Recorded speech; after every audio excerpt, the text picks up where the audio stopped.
Hi friends, welcome back to my channel. இன்னைக்கு நம்ம என்ன ரெசிபி பார்க்க போறோம்னா முறுக்கு ரெசிபி தாங்க.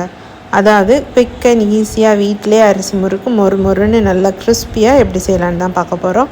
ரொம்ப சிம்பிள், கொஞ்சம் இன்கிரிடியன்ட் வச்சு ஈஸியா நம்ம செஞ்சிரலாம். சூப்பரா மாவாட்டணும் அப்படி எந்த எதுவுமே வேண்டாம். குயிக் அண்ட் ஈஸியா செஞ்சிரலாம். இதுக்கு நமக்கு மெயின் இன்கிரிடியன்ட்டே நம்மளோட இடியாப்ப மாவு தான். இடியாப்ப மாவு இருந்துச்சுன்னா சட்டுன்னு நம்ம முறுக்கு செஞ்சிரலாம். குயிக் அண்ட் ஈஸியாக செஞ்சிடலாம். ஸோ என் வீடியோஸ் பிடிச்சிருந்துச்சுன்னா மறக்காமல் என் சேனலை சப்ஸ்கிரைப் பண்ணிக்கோங்க. அதே மாதிரி நிறைய வீடியோஸ் நம்ம சேனலில் இருக்குது, அதையும் செக் பண்ணிக்கோங்க. ஃபர்ஸ்ட் என் சேனலை சப்ஸ்கிரைப் பண்ணலைன்னா கைண்ட்லி சப்ஸ்கிரைப் பண்ணிக்கோங்க. கைண்ட்லி சப்ஸ்கிரைப் பண்ணி சப்போர்ட் பண்ணுங்கள். இப்போ வாங்க இந்த முறுக்கு எப்படி செய்யலான்னு பார்க்கலாம். அதுக்கு நான் இன்றைக்கி 2 கப்பு இடியாப்ப மாவு எடுத்திருக்கேன். 2 கப் எடுத்துக்கோங்க. இடியாப்ப மாவு இருந்துச்சுன்னா குயிக்காக நீங்கள் இந்த முறுக்கை ஈவினிங் செஞ்சிடலாம். குட்டீஸுங்க ஸ்கூல்லேருந்து வர்றதுக்குள்ளாடி நீங்கள் இந்த முறுக்கு செஞ்சு கொடுத்துடலாம். ஸோ அதுக்கு இன்றைக்கி நம்ம 2 கப் இடியாப்ப மாவு எடுத்திருக்கோம்.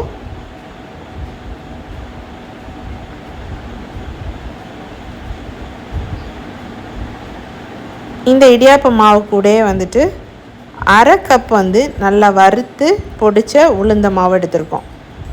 ரொம்ப உளுந்த மாவு ரொம்ப டார்க்காக நீங்கள் வறுக்க வேண்டாம். லைட்டாக உளுந்த வறுத்துட்டு அதை நல்லா பொடிச்சு பவுடராக எடுத்துக்கோங்க. இப்போ அதையும் அரை கப் சேர்த்துக்கோங்க.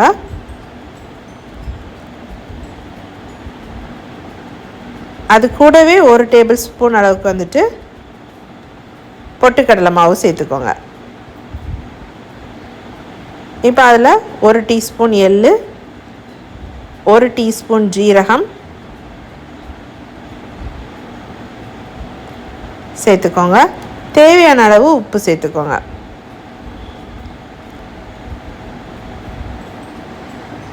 அது கூடவே 1 டீஸ்பூன் அளவுக்கு பட்டர் சேர்த்துக்கோங்க. பட்டர் ரொம்ப அதிகமாக சேர்த்துறாதீங்க. அதிகமாக சேர்த்தா முறுக்கு நமக்கு உடஞ்சிரும். ஸோ பட்டர் தேவையான அளவுக்கு மட்டும், அதாவது 1 டீஸ்பூன் அளவுக்கு சேர்த்துட்டு இப்போ கை வச்சு எல்லாத்தையும் நல்லா மிக்ஸ் பண்ணி விட்டுக்கோங்க. ட்ரை இன்க்ரீடியன்ட்ஸ் எல்லாத்தையும் நல்லா கை வச்சு மிக்ஸ் பண்ணிக்கோங்க. இப்போ இதில் நமக்கு தேவையான அளவு தண்ணி ஊற்றி கொஞ்சம் கொஞ்சமாக மிக்ஸ் பண்ணி எடுத்துக்கோங்க. தண்ணி கொஞ்சம் கொஞ்சமாக ஊற்றி தான் மிக்ஸ் பண்ணணும். ரொம்ப தண்ணி ஊற்றிட்டிங்கன்னா மாவு ரொம்ப வாட்ரி ஆயிரும். ஸோ தேவையான அளவு கொஞ்சம் கொஞ்சமாக தண்ணி ஊற்றி நல்லா மிக்ஸ் பண்ணிக்கோங்க.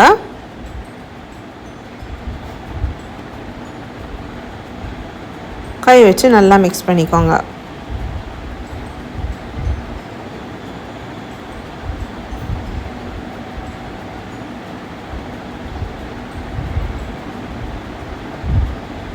இப்படி நல்லா மிக்ஸ் பண்ணி எடுத்துக்கோங்க.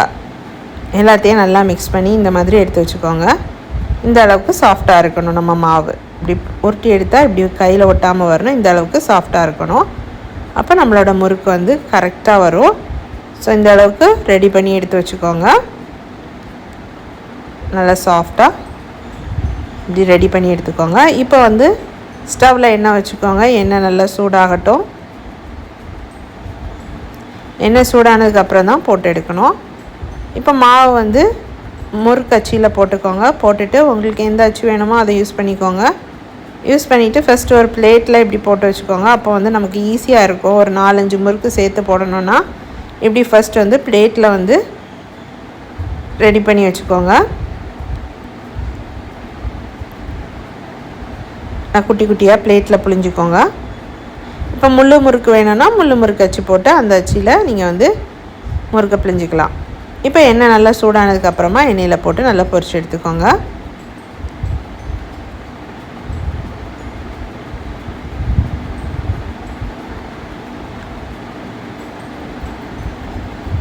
அஞ்சுலேருந்து 6 முறுக்கு வரை நீங்கள் தாராளமாக போடலாம். இப்போ உங்களோட சட்டி நல்லா பெருசாக இருந்துச்சுன்னா ஒரு 5லேருந்து 6 முறுக்கு வரை நீங்கள் எண்ணெய் சட்டியில் போட்டு எடுக்கலாம்.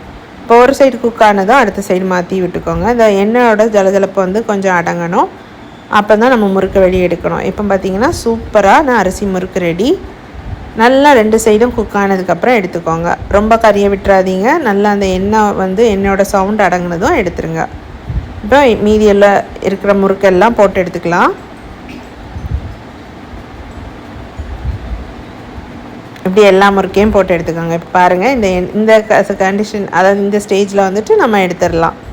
முறுக்கு வந்து நல்லா வெந்திருக்கும். ஸோ இந்த ஸ்டேஜில் நம்ம முறுக்கை வந்து எடுத்துடலாம்.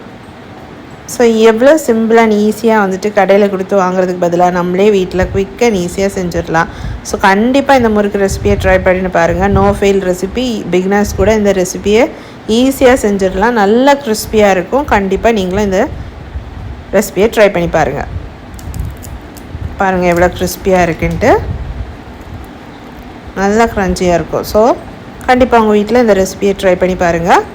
இதே மாதிரி நிறைய ரெசிபீஸ் நம்ம சேனலில் இருக்குது, அதையும் செக் பண்ணி பாருங்கள். Sweet recipes, cake recipes, snack recipes, breakfast recipes, இப்படி நிறைய ரெசிபீஸ் வந்து நம்ம சேனலில் இருக்குது, அதையும் செக் பண்ணி பார்த்துக்கோங்க. என் வீடியோஸ் உங்களுக்கு பிடிச்சிருந்துச்சுன்னா மறக்காமல் என் சேனலை சப்ஸ்கிரைப் பண்ணிக்கோங்க.